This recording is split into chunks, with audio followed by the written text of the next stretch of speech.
축복이 예수님 은혜가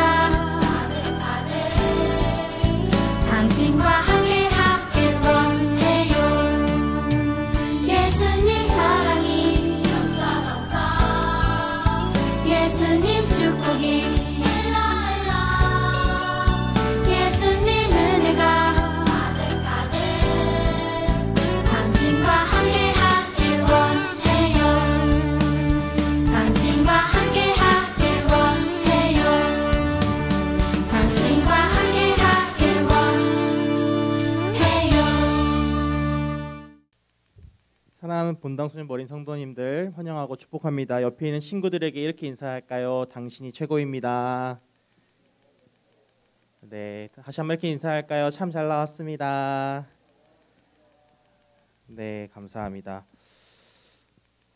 여러분 자신을 소개하기 위해서 우리는 무엇을 하죠? 자기소개라는 것을 합니다.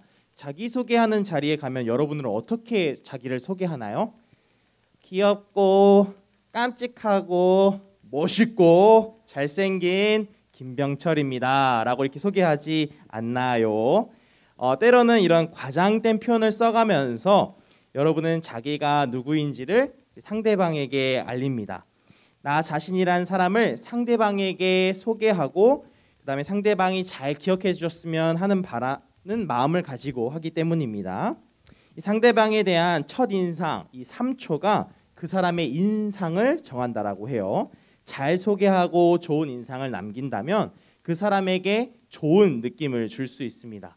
반면에 그렇지 않다면 이 선입견을 가지게 되고 그 사람에 대해서 나쁜 평가를 하게 될 수 있어요. 이 사람의 눈이라는 게 참 신기하게도 조금만 이뻐 보이고 조금만 잘생겨 보이고 조금만 번쩍거리면 그 속이 어떠하든지 좋게 보이기 때문입니다. 이렇듯 여러분 자기소개 자리에서 이 첫 인상을 강렬하게 좋게 남기는 이유가 무엇인가요? 내가 누구인지 정확하게 기억해 주기를 바라기 때문입니다.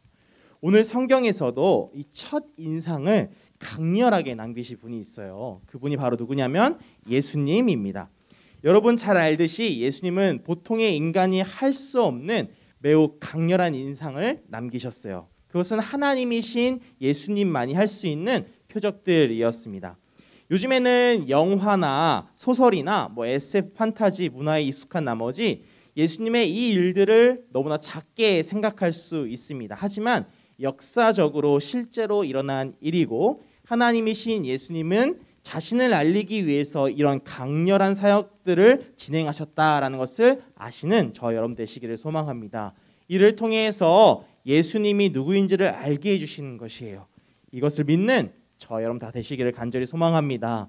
오늘 함께 읽은 긴 본문 말씀에 바로 예수님의 첫 번째 표적 이야기가 등장하는데요. 그 이야기는 가나의 한 마을에서 시작이 됩니다. 갈릴리 가나라는 작은 마을에 결혼식이 열리게 되었어요. 그곳에 예수님의 어머니도 참석하고 예수님의 제자들도 초대받았습니다. 오늘날에도 그렇지만 이 당시의 결혼식은 이 마을의 축제와 같았습니다. 아마도 마을에 많은 사람들이 왔을 것이고 그 자리에는 예수님도 함께 참석했습니다. 많은 사람들이 모였을 때 예수님의 어머니 마리아는 예수님께 이렇게 말씀했어요. 이 집에 포도주가 다 떨어졌습니다. 예수님께 포도주가 떨어졌다라고 말씀한 이유는 예수님이 당시에 수많은 자신의 제자들을 이끌고 이 결혼식에 참석했기 때문입니다. 여러분 생각해 보세요. 결혼식 가면 여러분 축의금 5만 원 내고 여러분 대식구 10명을 데리고 가면 이게 맞나요? 안 되죠. 그렇죠. 그렇기 때문에 예수님의 어머니가 예수님께 나아가서 포도주가 다 떨어졌단다라고 이렇게 말씀을 드린 겁니다. 이런 상황에서 예수님은 이렇게 말씀하세요. 어머니, 왜 저에게 이런 부탁을 하십니까? 저의 때가 아직 오지 않았습니다. 예수님은 이런 상황에서 좀 난처했을 것입니다. 아직 예수님이 이 땅에서 이루셔야 할 이 최종적인 표적이 있는데 이 자리에서 과연 내가 자신을 나타내도 될까? 내가 누구인지를 이 사람들에게 알려줘도 될까? 라고 고민하신 것 같아요. 그럼에도 예수님의 어머니는 믿음으로 하인들에게 이렇게 이야기를 했습니다. 귀뜸을 들여 얘기했는데요. 그분이 예수님이 시키는 일은 무엇이든지 하여라라고 귀뜸해 주었습니다. 결혼식이 열린 집에는 물 항아리가 6개가 있었습니다. 이 항아리는 유대인들이 정결 예식에 사용하는 항아리다라고 본문 말씀은 말하고 있어요. 근데 그것은 물 3동이의 물을 담을 수 있는 그런 항아리였습니다. 유대인들은 밖에 나갔다가 집에 들어오면 손을 씻는 문화가 있었어요. 이제 그 예수님이 누구인지 나타나는 사건이 등장하는데요. 포도주가 다 떨어진 잔치를 보시고 예수님은 하인들에게 항아리에 물을 다 가득 채워라라고 말씀합니다. 하인들은 예수님께서 시키는 것을 따라서 항아리에 물을 가득 채웠어요. 그리고 예수님께서는 자 이제 그것들을 퍼다가 잔치를 주관하는 사람들에게 갖다 주어라 라고 말씀하셨습니다. 그러자 하인들은 순종하여 잔치를 주관하는 사람에게 이 물을 갖다 주었습니다. 하인이 떠다 준 물을 잔치를 주관하는 사람이 맛을 보게 되었습니다. 그런데 여러분 잘 알고 있듯이 놀라운 일이 벌어졌어요. 물이 포도주가 된 것입니다. 잔치를 주관하는 사람은 그 포도주가 어디에서 나온 건지 몰랐으나 물을 떠온 하인들은 알았습니다. 잔치를 주관하는 사람이 결혼식의 신랑을 불렀습니다. 그리고 그에게 이렇게 이야기했어요. 사람들은 항상 처음에 좋은 포도주를 내놓고 손님들이 다 취한 다음에는 값싼 포도주를 내놓는 법인데 당신은 지금까지 가장 좋은 포도주를 보관하고 계셨군요 라고 말했습니다. 이 첫 번째 표적 이야기 속에서 오늘 우리가 함께 주목해야 할 만한 것은 바로 이것입니다. 물이 변해서 포도주가 된 사건이에요.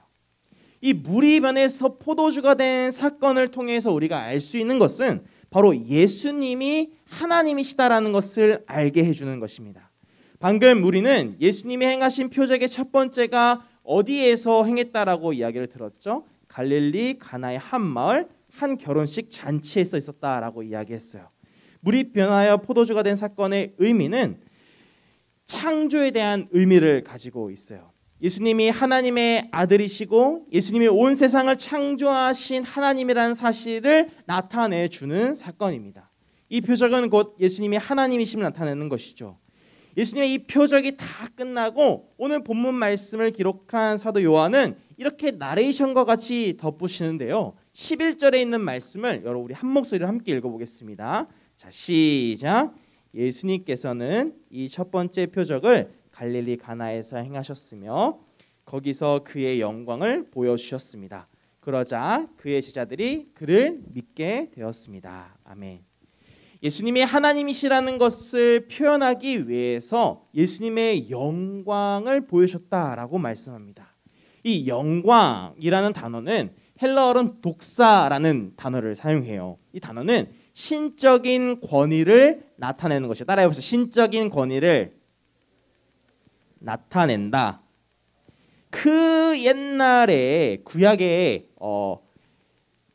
모세 오경을 쓴 모세가 있었어요. 모세가 시내산에서 하나님을 만날 때가 있었습니다. 십계명을 받으러 올라갔을 때요.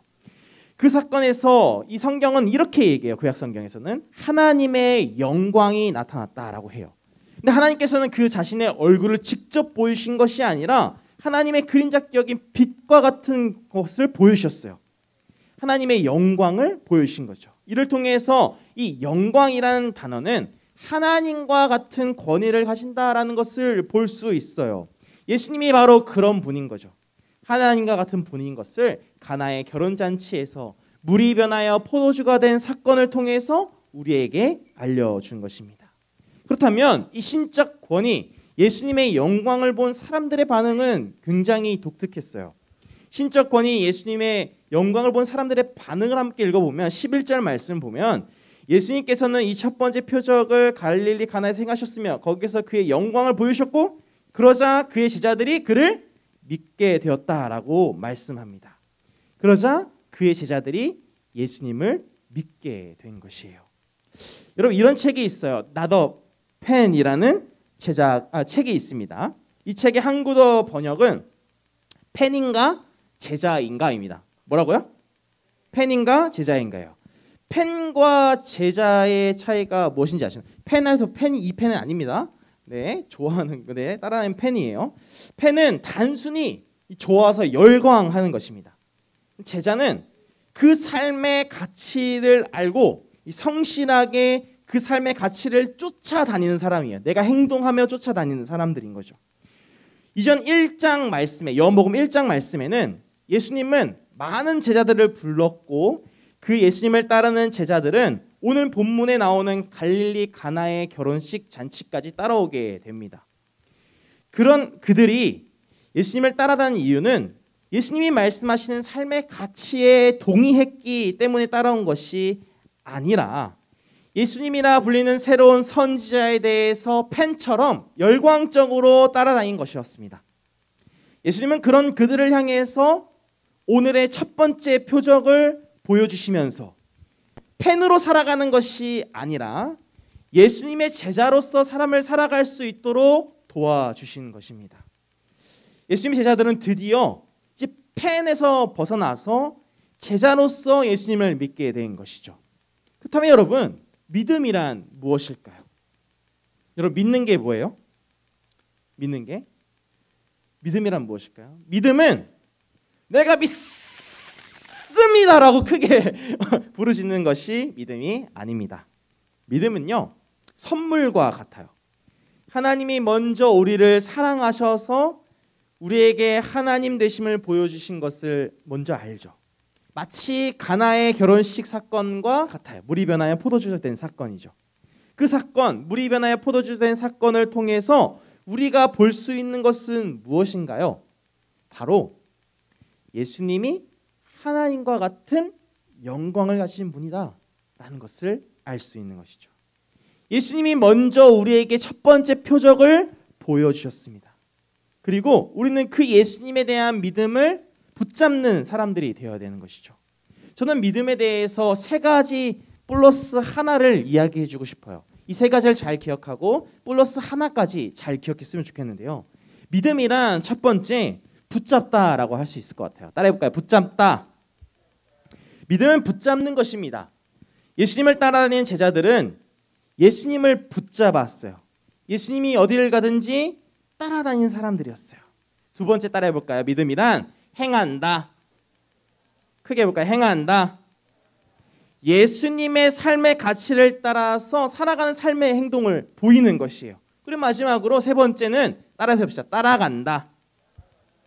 어디를 가든지 예수님을 믿는 믿음을 행하기를 주저하지 않고 삶의 모든 순간에서 예수님이라면 어떻게 했을까라는 그런 질문을 가지고 고민하며 예수님을 따라가는 삶을 살아가는 것이에요. 그리고 이 모든 것을 저는 한 가지를 꼭 해야 된다고 합니다. 생각해요. 따라해 봅시다. 성실하게. 첫 번째가 뭐였어? 붙잡다. 믿음이란 따라해 봅시다. 붙잡다, 행한다, 따라간다, 성실하게. 이걸 다시 한번 해볼까요? 믿음이란 시작. 붙잡다. 네, 라고 생각합니다. 그럼 믿음은 여기서 예수님의 제자들이 예수님을 믿게 되었다는 것은 바로 이 3+1의 삶을 살았다라는 것을 의미해요.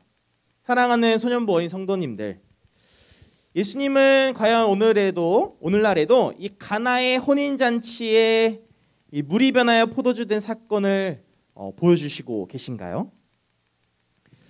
어떤 친구들은 예수님이 오늘날에는 왜 이런 기적을 보여주지 않나요? 라고 물어볼 수 있어요.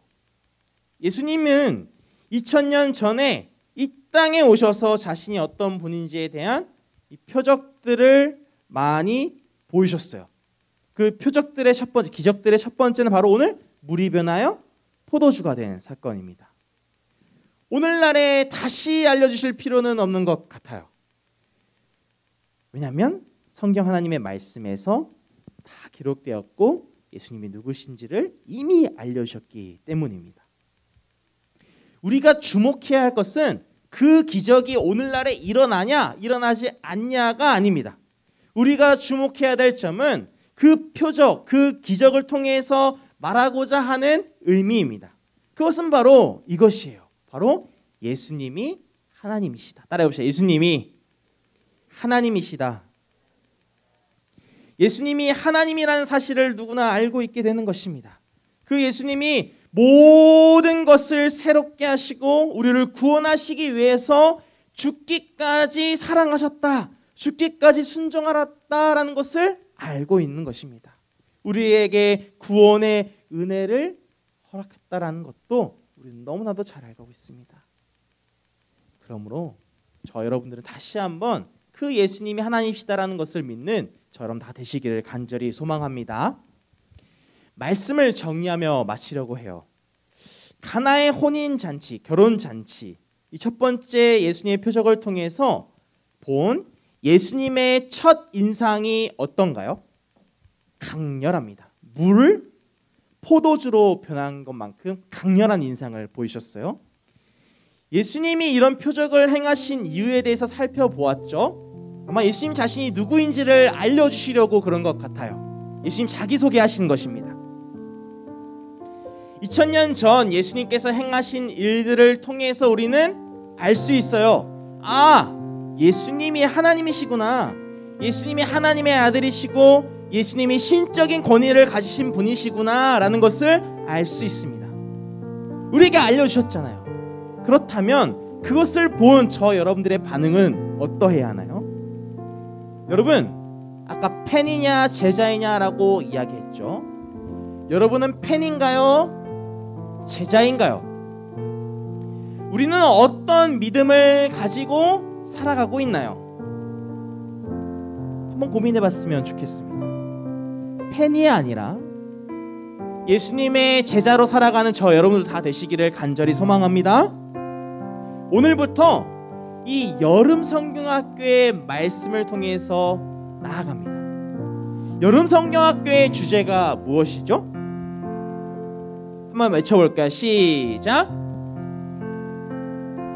새롭게 하시는 예수님입니다. 사랑하는 소년보리 성도님들, 우리 이것을 알았으면 좋겠어요. 아, 예수님이 신적인 권위를 가지셨기 때문에 예수님만이 새롭게 하실 수 있다.